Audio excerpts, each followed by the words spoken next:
ഉൽപ്പത്തി 42 1 മുതൽ 38 വരെയുള്ള വാക്യങ്ങൾ. ജോസഫിന്റെ സഹോദരന്മാർ ഈജിപ്തിൽ ധ്യാനമുണ്ടെന്ന് അറിഞ്ഞപ്പോൾ യാക്കോബ് മക്കളോട് പറഞ്ഞു, നിങ്ങൾ എന്താണ് പരസ്പരം നോക്കി നിൽക്കുന്നത്?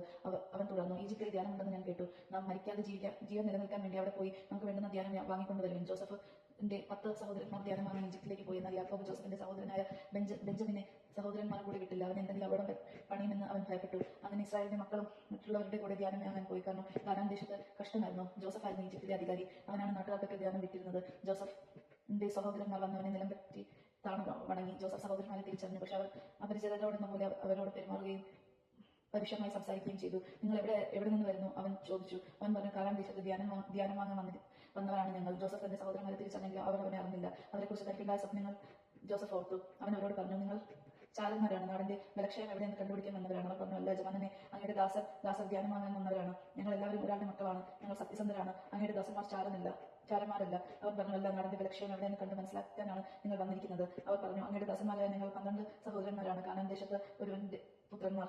ഏറ്റവും ഇളയവൻ ഇപ്പോൾ ഞങ്ങളുടെ പിതാവിന്റെ കൂടെയാണ്. ഒരാൾ ജീവിച്ചിരിപ്പില്ല. ജോസഫ് അവരോട് പറഞ്ഞു, ഞാൻ പറഞ്ഞതാണ് വാസ്തവം. നിങ്ങൾ ചാരന്മാർ തന്നെ. പിറവയുടെ ജീവനെ പ്രതി സത്യം, നിങ്ങളുടെ ഏറ്റവും ഇളയ സഹോദരനെ ഇവിടെ കൊണ്ടുവന്നിട്ടല്ലാതെ നിങ്ങൾ ഈ നാട് വിട്ടു പോവുകയില്ല. ഇതുവഴി നിങ്ങളുടെ സത്യാവസ്ഥ ഞാൻ മനസ്സിലാക്കും. നിങ്ങളിൽ ഒരാളെ പറഞ്ഞയക്കുക. അവൻ ചെന്ന് നിങ്ങളുടെ സഹോദരനെ കൂട്ടിക്കൊണ്ടുവരട്ടെ. അതുവരെ നിങ്ങളെ ഞാൻ തടവിലാക്കും. അങ്ങനെ നിങ്ങളുടെ വാക്കുകൾ ശരിയെന്ന് നിങ്ങൾക്ക് സത്യസന്ധരാണെന്ന് തെളിയപ്പെടണം. അല്ലെങ്കിൽ ഫറവയുടെ ജീവനാണ് സത്യം. നിങ്ങൾ ചാരന്മാരാണ്.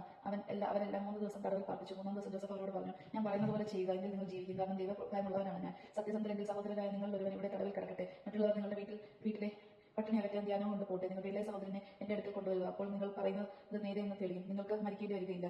അവർ അപ്രകാരം ചെയ്തു. അവർ തമ്മിൽ പറഞ്ഞു, ഇത് നമ്മുടെ സഹോദരനോട് നാം ചെയ്തതിന്റെ ഫലമാണ്. തീർച്ച അവനെന്ന് കേൺ അപേക്ഷിച്ചിട്ട് അവന്റെ സങ്കടം കണ്ടിട്ട് നമ്മൾ അവന് ചെവി കൊടുത്തില്ല. അതുകൊണ്ടാണ് ഈ ദുരിതം നമുക്കിപ്പോൾ വന്നിരിക്കുന്നത്. അപ്പോൾ റൂബൻ പറഞ്ഞു, കുട്ടിക്കെതിരെ തെറ്റ് ചെയ്യരുതെന്ന് ഞാൻ അന്ന് പറഞ്ഞിരുന്നില്ലേ? നിങ്ങളത് കേട്ടില്ല. അവന്റെ രക്തം ഇപ്പോൾ പകരം ചോദിക്കുകയാണ്. തങ്ങൾ പറഞ്ഞ ജോസഫിന് മനസ്സിലായെന്ന് അവർ അറിഞ്ഞില്ല. കാരണം ഒരു ഭാഷയുടെ സഹായത്തോടെയാണ് അവർ ജോസഫുമായി സംസാരിച്ചത്. ജോസഫ് അവരുടെ അടുത്ത് നിന്ന് മാറി പോയി തെരഞ്ഞു. തിരിച്ചു വന്നവരുമായി സംസാരിച്ചു. അവരുടെ കൂട്ടത്തിൽ നിന്ന് അവർ കാൺകെ ശിമയോനെ പിടിച്ച് ബന്ധിച്ചു. അവരുടെ ചാക്കുകളിൽ ധ്യാനം നിറയ്ക്കാനും ഓരോരുത്തരുടെ ചാക്കിൽ അവനവന്റെ പണം തിരികെ വയ്ക്കാനും യാത്രയ്ക്ക് വേണ്ടത് കൊടുക്കുവാനും അവൻ കൽപ്പിച്ചു. വൃത്തിയാർ അങ്ങനെ ചെയ്തു. ധ്യാനം കഴുതപ്പുറത്ത് കയറ്റി അവർ യാത്ര തിരിച്ചു. വഴിയമ്പലത്ത് വെച്ച് കഴുതയ്ക്ക് തീറ്റ കൊടുക്കാൻ അവരിൽ ഒരാൾ ചാക്ക് തുറന്നപ്പോൾ താൻ കൊടുത്ത പണം ചാക്കിന്റെ മുകൾ ഭാഗത്തിരിക്കുന്നത് കണ്ടു. അവൻ സഹോദരന്മാരോട് പറഞ്ഞു, എന്റെ പണം ചാക്കിൽ തിരികെ വച്ചിരിക്കുന്നു. ഇത് കേട്ടപ്പോൾ അവരുടെ ഹൃദയം സ്തംഭിച്ചു പോയി. പേടിച്ചു വിറച്ച് മുഖത്തോട് മുഖം നോക്കിക്കൊണ്ട് അവർ പറഞ്ഞു, എന്താണ് ദൈവം നമ്മോട് ഈ ചെയ്തിരിക്കുന്നത്?